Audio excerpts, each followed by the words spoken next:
for today is kung ilang araw bago ako na-aprobahan ng YouTube for my tuition. Nag-apply ako last August 11, and then after 2 days, August 13, aprobahan na ni YouTube ang aking application. So, ganun lang kabilis. Pero, nag-email si YouTube sa akin about sa copyright claim kasi may mga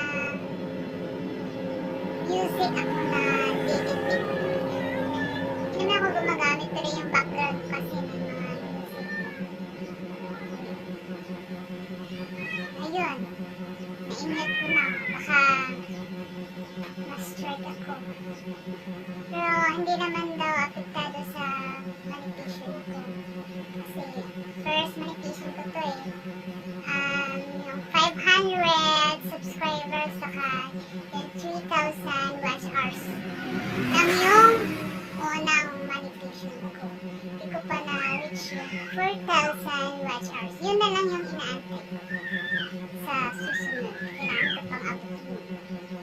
Kaya sa mga gustong mag-vlog, huwag niyong i-pressure yung sarili niyo. Just enjoy lang po. Darating yung panahon na kasi ako nagsimula ako last 2019 ata. So, push lang ako. Tapos, hindi ko naman na-achieve yun eh. Yung mga sinalenta kong mga groups.